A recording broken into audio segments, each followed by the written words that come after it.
जगा लो, होगा दूर अंधेरा।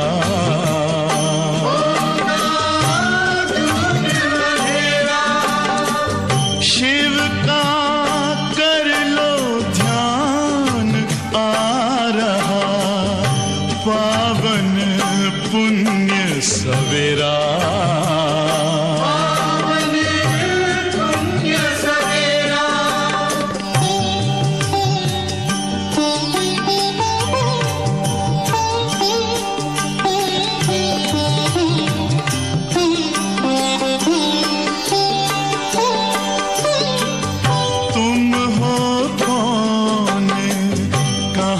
से आए अपने आप को जानो, राजयोग के द्वारा अपना परम पिता पहचानो। इसी राजपथ पर चलकर पालो अपना बसेरा।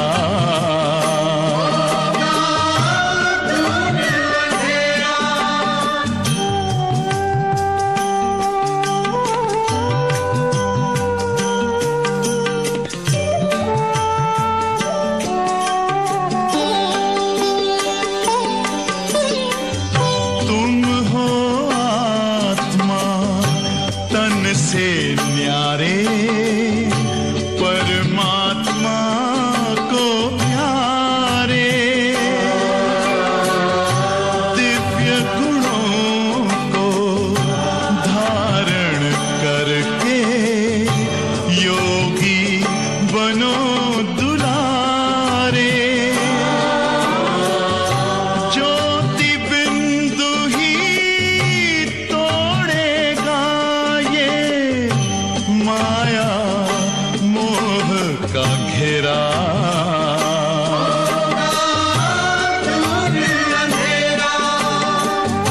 अंतर मन में ज्योति जगा लो, होगा दूर अंधेरा।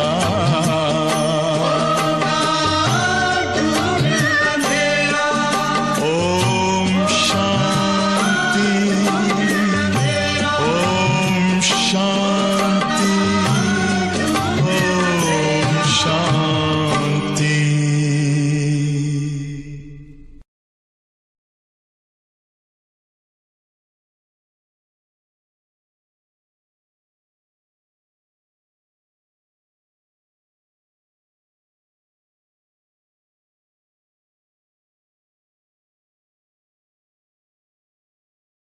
ओम शांति। मुरली की तारीख है 28/11/2020। बाबा कहते, बच्चे दिल से बोलो बाबा। बाबा बाबा शब्द जो है ना, जितना हम बच्चों के दिल से निकलता है तो उसका सबूत है कि हमारे रोमांच खड़े हो जाने चाहिए। जितना प्यार से अंदर से हमारा निकलता अनुभव से बाबा, रोमांच खड़े हो जाने चाहिए। और उतनी खुशी भी होती है, और वो तो बहुत जरूरी है। और फिर बाबा की याद भी रहती है। और बाबा की याद का जो आधार है वो है आत्माभिमानी स्थिति। जितना जितना आत्माभिमानी स्थिति की मेहनत हम करेंगे उतना हमें फायदा होगा। हाँ, ये जरूर है कि माया उसी में विघ्न डालती है। युद्ध है हमारी, पर इसमें हमें विजयी तो बनना है।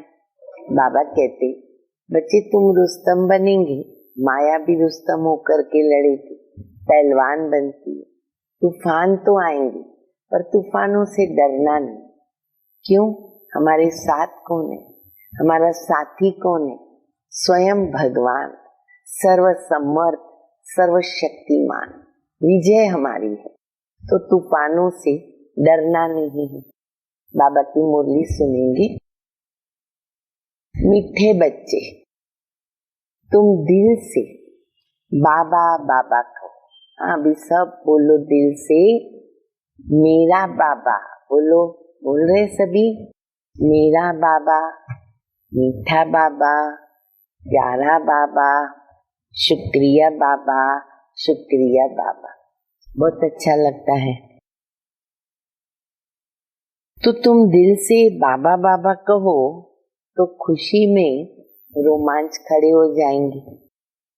खुशी में रहो तो माया जीत बन जाएंगे। प्रश्न है, बच्चों को किस एक बात में मेहनत लगती है?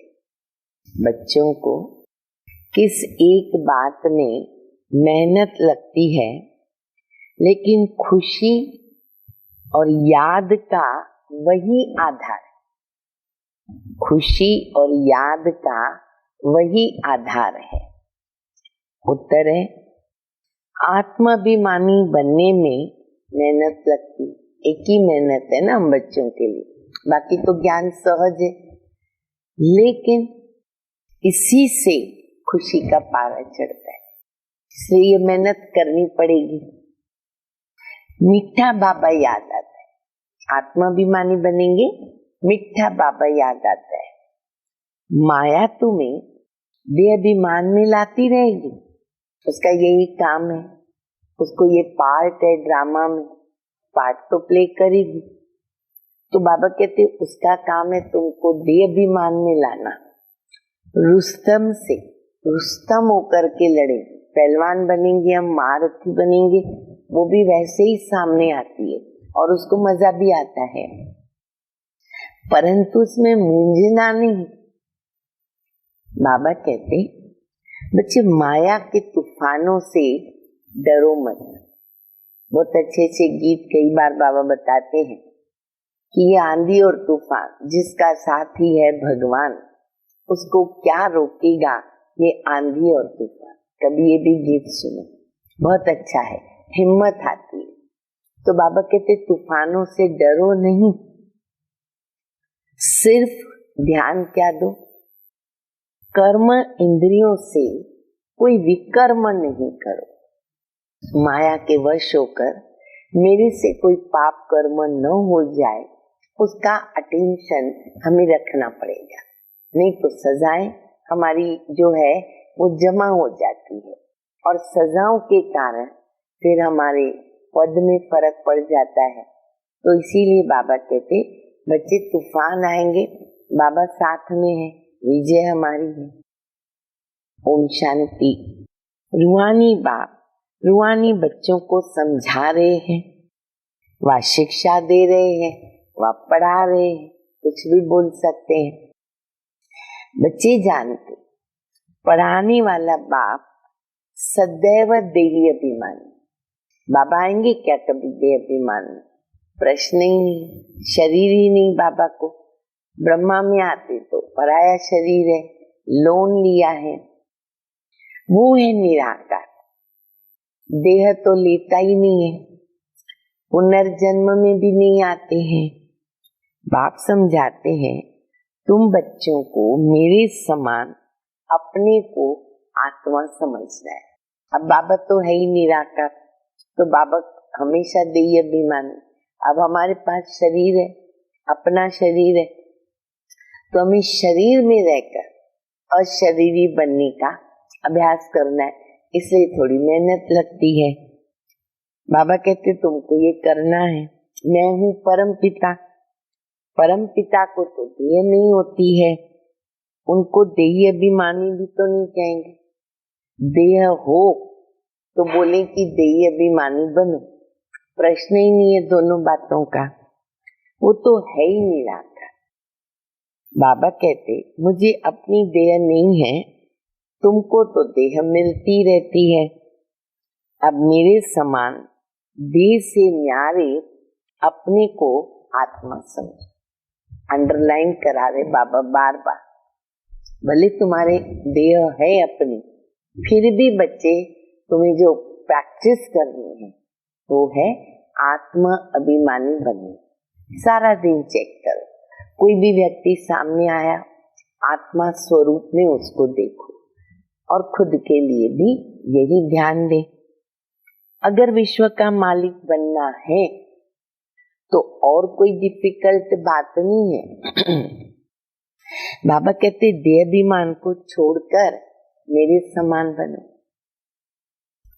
सदैव बुद्धि में याद रहे मैं आत्मा हूँ, हम आत्मा है और हमको बाबा पढ़ा रहे।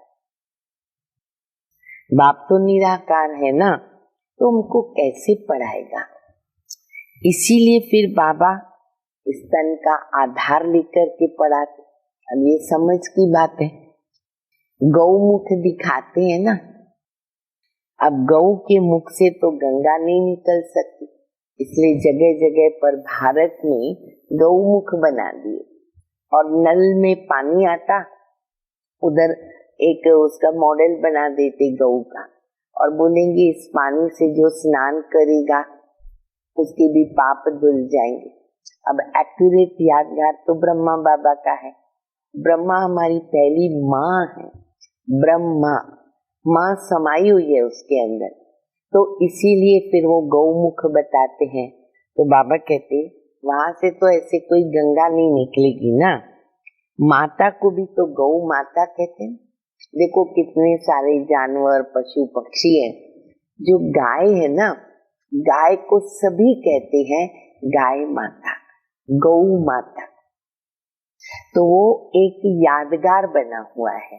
इसीलिए बाबा कहते हैं मैं गोपाल हूँ, मैं मेरी गौओं को संभालने वाला गोपाल हूँ। तुम सब गौ हो, हम सब बाबा की गौ हैं। ये ब्रह्मा तो गौ नहीं है, मुख द्वारा ज्ञान मिलता है।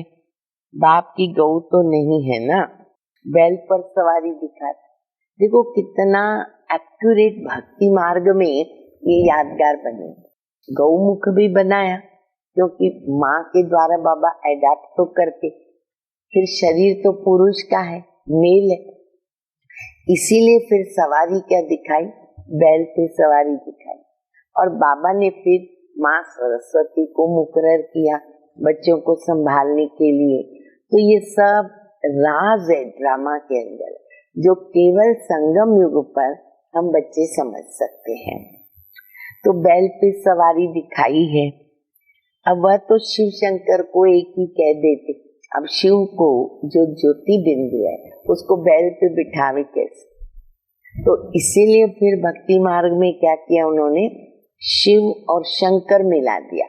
वैसे भी शंकर को तपस्या मूर्त में बताते हैं, तो वो तपस्वी है और अशरीरीपन ही दिखाया जाता। देखा जाए तो उनका जो भी आप देखेंगे वस्त्र वगैरह दिखाते हैं, तो बाबा कहते हैं उनका पार्ट भी नहीं।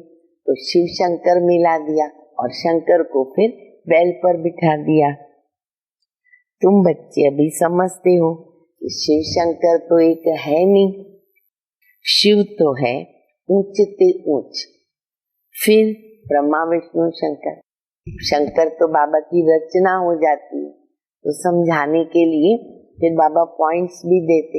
इसीलिए देखो शिवलिंग पे 3 लकीर होती है, ब्रह्मा देवताय नमः, विष्णु देवताय नमः, शंकर देवताय नमः, शिव परमात्माय नमः। ब्रह्मा है सूक्ष्म वतनवासी। तुम बच्चों को विचार सागर मंथन कर पॉइंट निकाल करके समझाना पड़ता है। कैसे लोगों को समझावे, तो बाबा कहते बच्चे मंथन करते, मनन करते और फिर समझाते हैं। और फिर निडर भी बनना पड़े। निडर नहीं बनेंगे तो किसको बोलने में ही डर लगेगा। क्यों? उनकी बुद्धि में पक्का बैठा हुआ है। जो भी हमारी ऐसी पॉइंट्स है, मान लो गीता का भगवान है, सर्वव्यापी की बात है, 84 लाख योनियों की बात है, फिर ये शिव शंकर की बात है, तो बोलने के लिए निडर बनना पड़े। और निडर बनने के लिए, समझाने के लिए हमारे पास पॉइंट्स का स्टॉक भी चाहिए जो हम किसको बता सके। तो बाबा कहते निडर होके समझाना पड़े। तुम बच्चों को ही खुशी है, तुम कहेंगी हम ईश्वर के स्टूडेंट हैं, बाबा हमको पढ़ाते। कौन है हम सभी? बोलो। गॉडली स्टूडेंट, भगवानुवाच्य भी है। हे बच्चे, मैं तुमको राजाओं का राजा बनाने के लिए पढ़ाता हूँ। ऐसी कोई स्कूल, कॉलेज, यूनिवर्सिटी नहीं है राजाओं का राजा बनने के लिए पढ़ाई हो कोई। बल कहाँ भी जाते हो, सेंटर्स पर जाते हो, बुद्धि में क्या है कि बाबा हमको पढ़ाए, चाहे मधुबन जावे, चाहे सेंटर में जावे, या अभी हम घर में बैठे हुए हैं तो घर में भी क्या है, बाबा की मुरली पढ़ते हैं तो मुरली चलाने वाला, मुरली किसकी, मुरलीधर की, बाबा की मुरली बाबा हमें पढ़ाते हैं। तो बुद्धि में तो यही है। जो अभी हम सेंटर्स पर सुनते हैं ना, बाबा मुरली चलाते हैं, बाबा बाबा बाबा बोलते रहो, करते रहो, बहुत मीठा लगता है शब्द। ये भी तो तुम्हारी यात्रा हुई ना। अगर हम इसी सिमरण में रहते हैं, मनन में रहते हैं और ऐसे मनन करते हुए कर्म करते हैं तो ये भी हमारी यात्रा है, क्योंकि बाबा की याद में रहते हैं। योग अक्षर शोभता नहीं है। मनुष्य अमरनाथ, बद्रीनाथ यात्रा करने पैदल जाते, बहुत लोग जाते पैदल, वो अपना भाग्य समझते, लंबा लंबा चलते रहते, कितने दिनों की यात्रा होती है, अल्पकाल की प्राप्ति हो जाती है। लेकिन देखो, श्रद्धा में उनकी हिम्मत आ जाती है, थक जाते फिर भी चलते रहते। अभी तुम बच्चों को तो जाना है अपने घर, तुम जानती हो कि अभी ये बेहूद का नाटक पूरा होता है। बाबा आया हुआ है, हमको लायक बना करके घर ले जाते हैं। तुम खुद कहते हो ना कि हम पतित हैं, पतित तो कोई मुक्ति को पा नहीं सकते हैं। बाबा कहती, ये आत्माएं तुम पतित बनी हो। वह शरीर को पतित समझकर गंगा स्नान करने जाते, ये भी पॉइंट है, क्योंकि वो लोग आत्मा को निर्लेप समझते, लेप छेप शरीर को लगता है, तो स्नान करने जाते पाप धुल जाएंगे, ये भी पॉइंट समझाने की है। तो बाबा कहते वो जाते गंगा स्नान करने, आत्मा को निर्लेप समझ लेते हैं। बाप समझाते हैं मूल बात ही आत्मा की है। कहते ना, पापात्मा, पुण्यात्मा, धर्मात्मा, महात्मा, कनिष्ठात्मा, उत्तम आत्मा, टाइटल तो आत्मा पर आया। अब ये अक्षर अच्छी रीत याद कर, ये पॉइंट बहुत समझाने की अच्छी है, जो सिद्ध करती है कि आत्मा निर्लेप नहीं। बोलो ये टाइटल क्यों आया आत्मा के ऊपर, क्यों बोला पापात्मा? समझना और समझाना है। पहले हमें समझना है, फिर समझाना है। तुमको ही तो भाषण आदि करना है, ऐसे करते करते ही तो भाषण आता है ना, इसलिए कहते भाषण करना कोई बड़ी बात नहीं, पॉइंट से पॉइंट निकालते जाओ, भाषण होता ही जाएगा। बहुत बार आप लोगों ने मेरे द्वारा सुना है कि पॉइंट से पॉइंट कैसे निकालते हैं। बाप तो गांव गांव में, गली गली में नहीं जाएगा ना, कौन संदेश देगा? सब बच्चे ही देंगे। तुम घर घर में ना ये चित्र रख दो, 84 का चक्र कैसे फिरता है, मुख्य मुख्य चित्र जो बाबा हमेश बताते, 5-6 चित्र, त्रिमूर्ति, झाड़, चक्र, सीढ़ी, लक्ष्मी नारायण, और भी जो 2-4 मुख्य हैं, वो चित्र हमारे पास रहेंगे तो समझा सकेंगे। सीढ़ी में बड़ा क्लियर है। अभी बाबा कहती बच्चे सतो प्रधान बनो, अपने घर जाना है। पवित्र बनने के बगैर घर नहीं जा सकते, यही फुरना लगा रहे। बहुत बच्चे लिखते, बाबा हमको ना तूफान बहुत आते हैं, माया छोड़ती नहीं ना, परीक्षाएं आती, अपने हिसाब किताब भी है, हर रीति से आती है। तो कोई बच्चे बोलते, बाबा हमको ना तूफान बहुत आते हैं, और मनसा में भी बहुत खराब ख्यालात आते हैं, पहले नहीं आते थे। कई बच्चे ऐसे अनुभव सुनाते, अज्ञान काल में नहीं आते थे, और ये बाबा के बने ना तो आते। तो कई बार बाबा मुरली में ये भी बताते, बच्चे तुम्हारा हिसाब किताब खत्म तो होना है ना, ये वैद्य की दवा है तो बाहर निकलता है, लेकिन याद से उसको खत्म करो। बाबा कहते तुम ये ख्याल नहीं करो, आगे कोई तुम युद्ध के मैदान में थोड़ी थे, अभी तुम युद्ध के मैदान में आए हो तो लड़ना तो पड़ेगा ना। अब युद्ध के मैदान में योद्धा आ गया, सामने दुश्मन भी खड़ा है और योद्धा बोले दुश्मन वार नहीं करे, दुश्मन वार नहीं करे, तो वो योद्धा तो हुआ ही नहीं ना, जीत तो पानी है। अभी तुमको बाबा की याद में रह करके माया पर जीत पानी है। ये घड़ी घड़ी याद करो, गांठ बांध लो। बाबा कहते पहले के जमाने में माताएं क्या करती थी, कोई भी बात भूल जाती थी ना, उतनी गांठ बांध ली, एक छोटी गांठ, बड़ी गांठ, मध्यम गांठ, ये इसके लिए, ये इसके लिए, ये इसके लिए। फिर बाबा आगे बताते हैं कि भाई लोग फिर क्या करते, डायरी में नोट करते। आजकल तो बहुत सारे साधन निकल गए, मोबाइल वगैरह में रिंग बजा देते, वो लोग रिमाइंड कराते, बहुत सहज हो गया है। तो बाबा कहते गांठ बांध, जैसे माताएं गांठ बांध लेती है, पुरुष लोग नोटबुक में लिखते हैं। फिर तीसरी बात बाबा ने इतनी अच्छी बताई है, तुम्हारा ये बैज जो है ना, वो बहुत अच्छी निशानी, बाबा को याद कराता है, बाबा याद कराता है। बैज देखा बाबा याद आएगा। आजकल तो बहुत सारे साधन और भी निकले, पर्सेस क्या, थैले क्या, पता नहीं क्या क्या निकला है, जिसमें फिर देखो यूज करो तो बाबा याद आएगा। पर ये बैज बहुत अच्छा है, साथी हमारा, रक्षक है हमारा, गीता का ज्ञान है इसके अंदर। तो बाबा कहते ये बैज भी बहुत अच्छी निशानी, इसीलिए बैज हमेशा पहना रहे, बहुत मदद करता है वो। हम प्रिंस बनते हैं, ये है बेगर टू प्रिंस बनने की गॉडली यूनिवर्सिटी। तुम प्रिंस थे ना, श्री कृष्ण वर्ल्ड का प्रिंस था, जैसे इंग्लैंड का भी प्रिंस ऑफ वेल्स कहा जाता। अब वो तो रही हद की बात है, राधे कृष्ण तो कितने नामी ग्रामी हैं, स्वर्ग के प्रिंस प्रिंसेस थे ना, इसलिए उनको सब प्यार करते। अब बाबा देखो एक बात बता रहे हैं, श्री कृष्ण को बहुत ही प्यार करते हैं।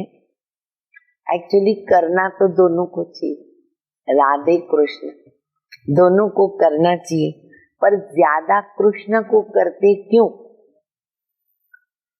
पहले तो राधा को करना चाहिए, परंतु बच्चे पर ज्यादा प्यार रहता है ना, क्योंकि वो वारिस बनता है। बाबा ने राज बताया, कृष्ण को ज्यादा करते, राधे को कम। क्यों? बच्चा चाहिए, बच्चा वारिस है, बच्चा वंश चलाता है। स्त्री का भी पति में प्यार होता है, बोलेंगे पति मेरा रहे, अमर रहे, नहीं तो मैं विधवा बन जाऊंगी, तो उसको गुरु मानेंगे, ईश्वर मानेंगे, और ऐसी ऐसी श्रद्धा भावना भी बिठाने की कोशिश करते हैं। तो बाबा कहते हैं पति के लिए कहते ये तुम्हारा गुरु है, ईश्वर है। स्त्री के लिए तो ऐसे नहीं कहेंगे, पुरुष को। सतयुग में माताओं की कितनी महिमा है, अब ये भेंट बाबा ने बता दी। अब बाबा ने संगम युग पर माताओं के ऊपर, बहनों के ऊपर कलश रखा। बाबा ने महिलाओं को आगे किया, तो उसकी निशानी क्या? तो बाबा कहते स्वर्ग में पहले लक्ष्मी फिर नारायण बोलते, पहले राधे फिर कृष्ण, पहले सीता फिर राम।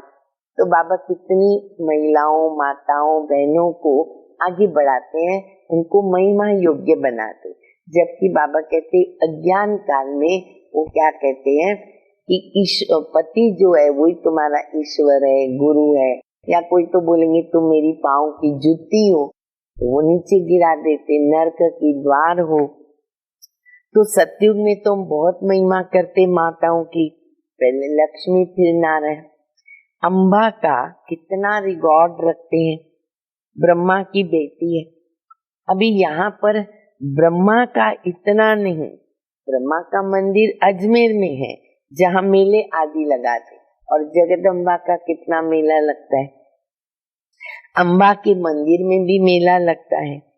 वास्तव में ये सब मेले जो है ना, वो मेला बनाने, ये मेले मेला बना देते हैं। और तुम्हारा मेला क्या है?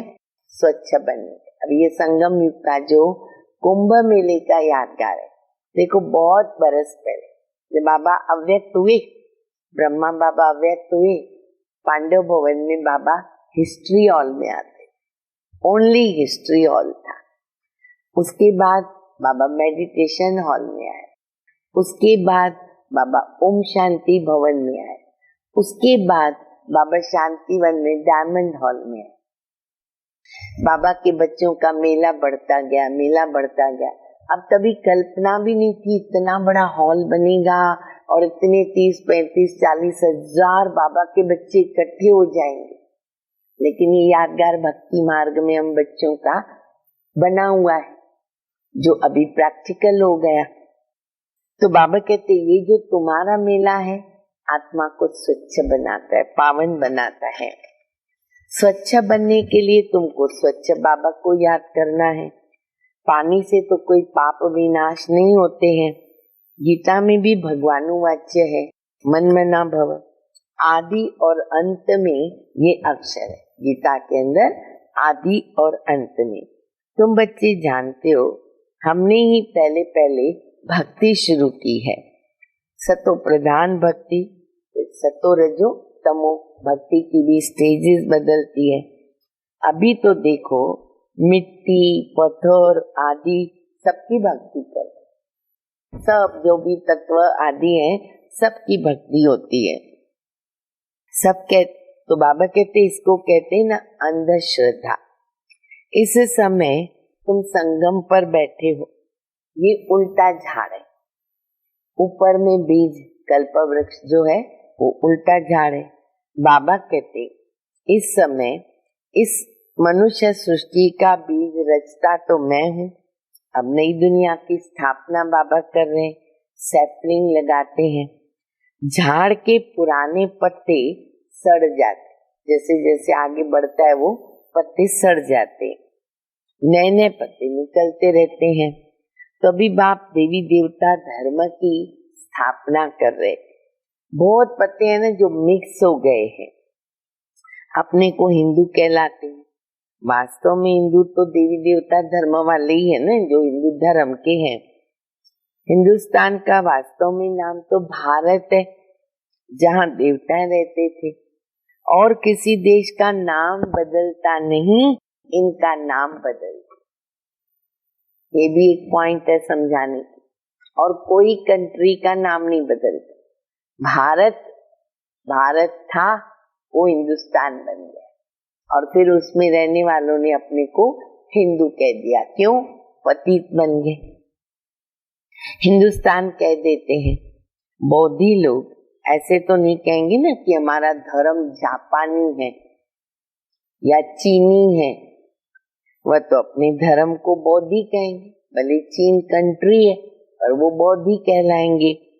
तुम्हारे में कोई भी अपने को देवी देवता धर्म के नहीं कहेंगे, किसको ताकत ही नहीं, क्योंकि पवित्रता ही नहीं। कौन बोलेगा हम देवता धर्म के हैं?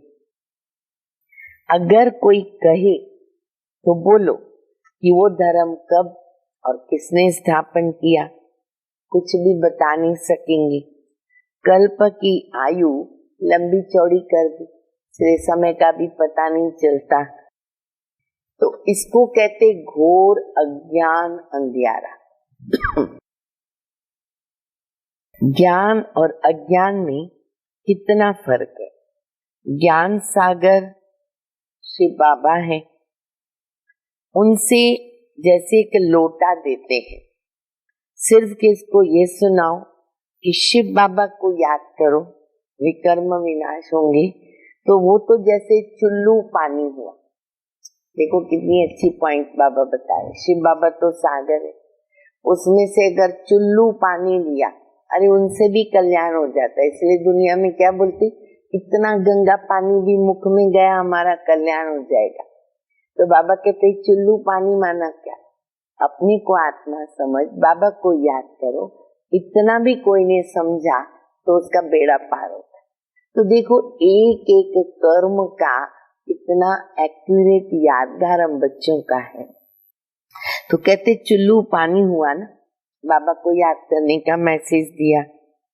कोई तो स्नान करते, कोई घड़ा भर करके लेके जाते हैं और कोई छोटी छोटी लोटी भी लेके जाते हैं।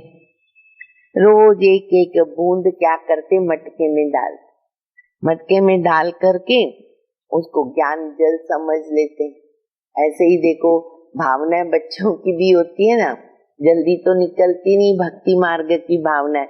मधुबन में माताएं आती है, क्या क्या पानी भर के जाती मधुबन का, टोली तो मिलती है, टोली तो जाके सबको खिलाते, लेकिन पानी भी ले जाते और जाके घर में फ्रिज में रखते, थोड़ा थोड़ा रोज भोजन में डालेंगे। या पति बंधन वाला होगा, घर में कोई ज्ञान को नहीं मानते होंगे, उनको थोड़ा मिक्स करके पिलाते कि उनका कल्याण हो।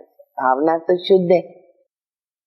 तो बाबा कहते हैं फिर ऐसे पानी भर के जाते हैं, फिर थोड़ा थोड़ा यूज करते हैं, रोज एक एक बूंद मटके में डालते और उसको ज्ञान जल समझ करके पीते हैं।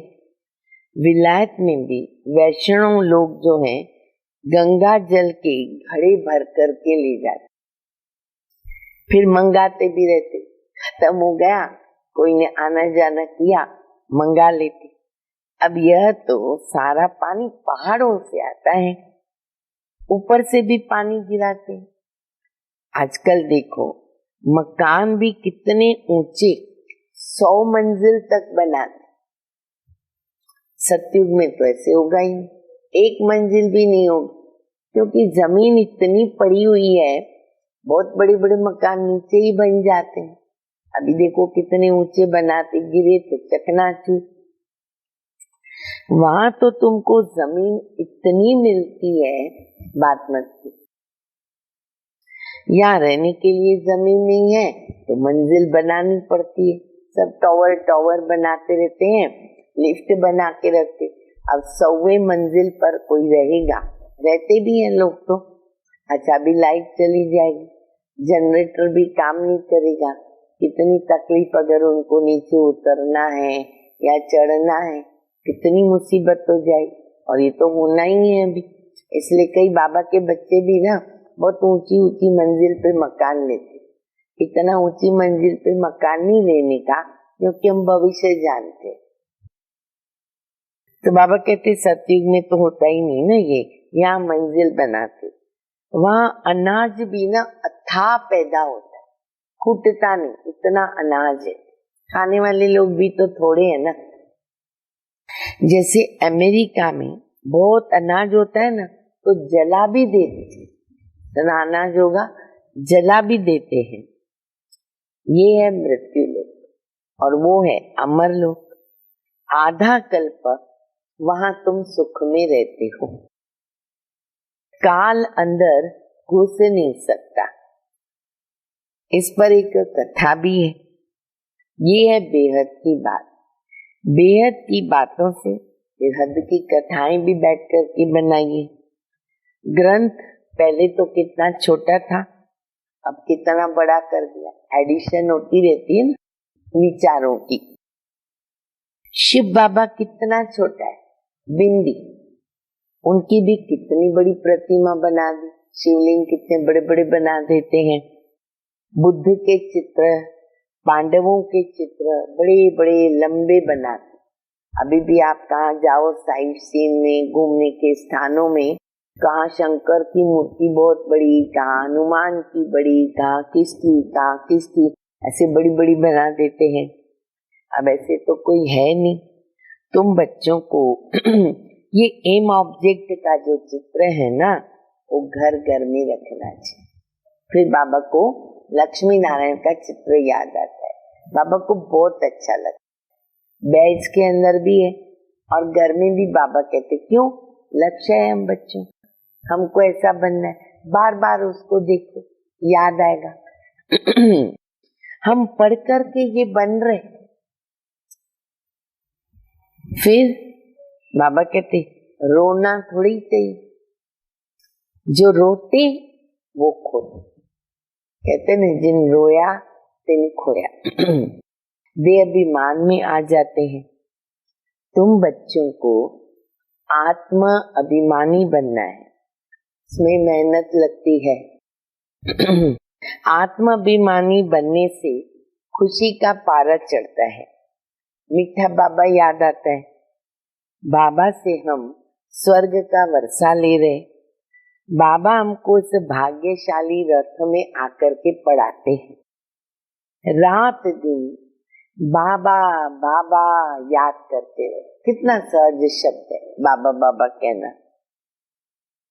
तुम आधा कल्प के आशिक हो, भक्त भगवान को याद करें। भक्त है अनेक, ज्ञान में तो एक बाबा को ही याद करना है। वही सबका बाप है। ज्ञान सागर बाबा हमको पढ़ाते, तो तुम बच्चों के रोमांच खड़े हो जाने।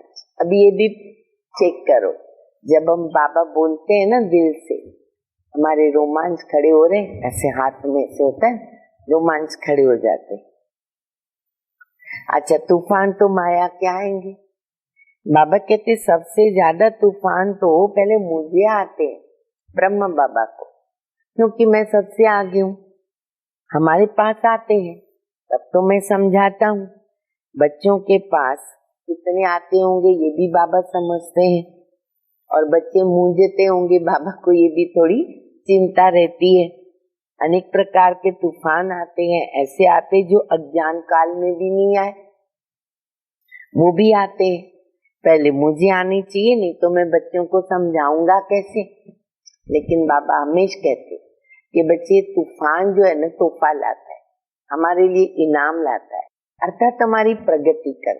जैसे कई बार एक कहानी भी मैंने सुनाई है कि एक बार किसान जो है शाम के समय जब बैल को लेकर के अपने घर लौट रहा था, खेत से वापस आ रहा था, उसका बैल बुढ़ा हो गया था, तो वहाँ कहाँ कुएं के पास थक गया तो थोड़ा बैठ गया।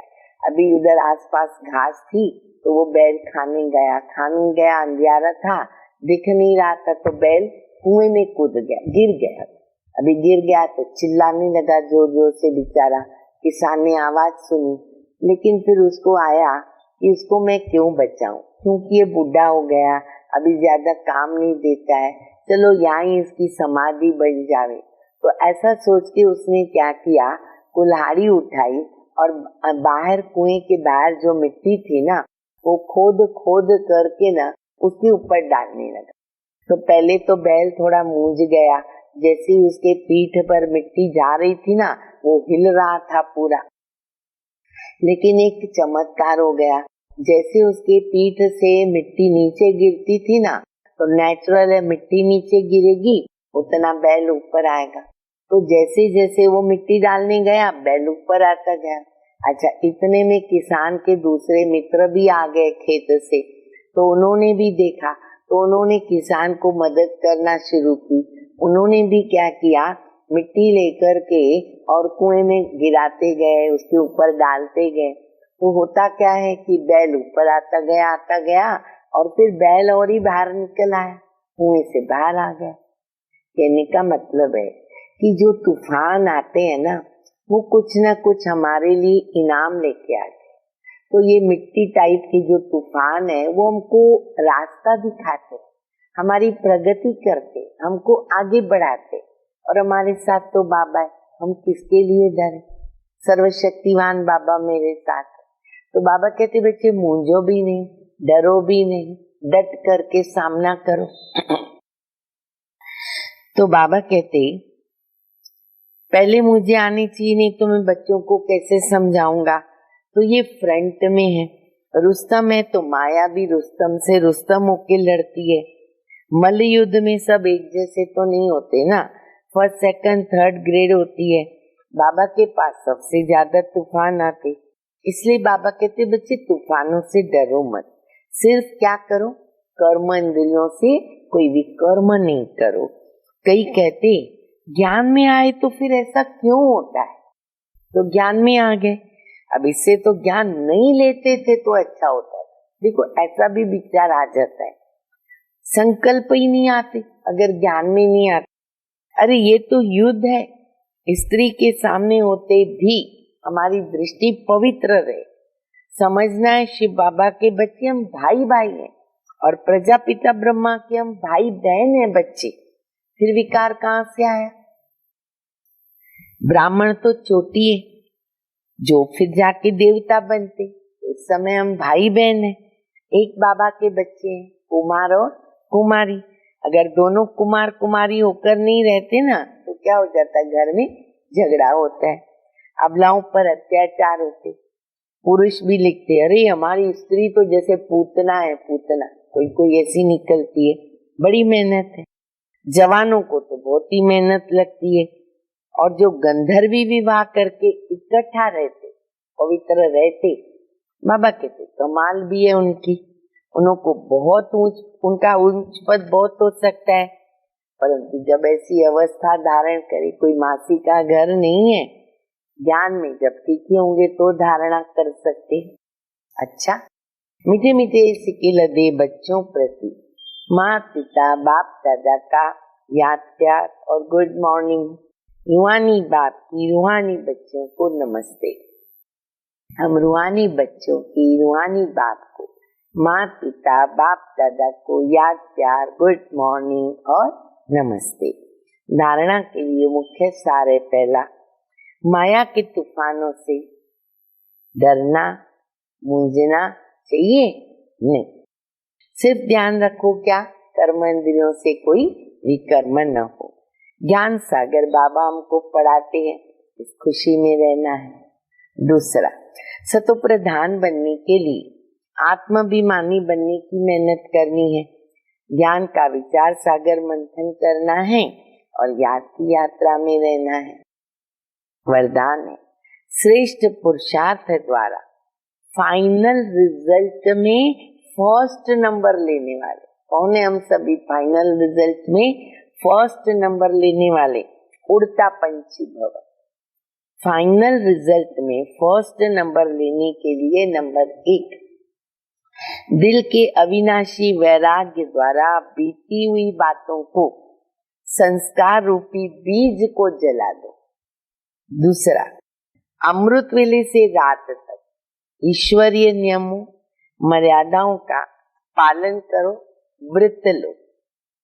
तीसरा, मनसा द्वारा वाणी द्वारा संबंध संपर्क द्वारा निरंतर महादानी बन, पुण्य आत्मा बन, दान पुण्य करते रहो। ऐसा श्रेष्ठ हाई जंप देने वाला जब पुरुषार्थ होगा तब उड़ता पंछी बन फाइनल रिजल्ट में हम नंबर 1 बन सकेंगे। तो ये धारणा करनी पड़ेगी, नंबर 1 लेना है। तो स्लोगन है, वृत्ति द्वारा वायुमंडल को पावरफुल बनाना। वृत्ति द्वारा वायुमंडल को पावरफुल बनाना, यही लास्ट का पुरुषार्थ सेवा है। हमारी वृत्ति से ही वायुमंडल हमारा परिवर्तन हो जाए। ओम शांति।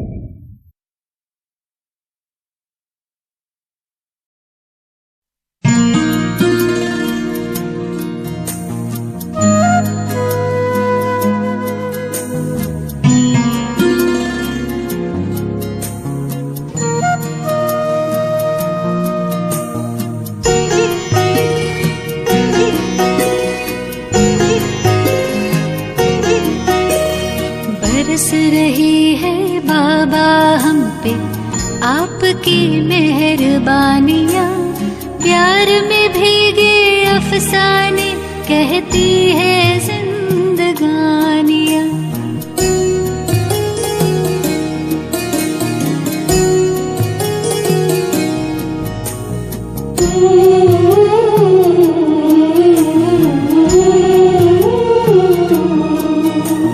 बरस रही है बाबा हम पे आपकी मेहरबानियाँ, प्यार में भीगे अफसाने कहती है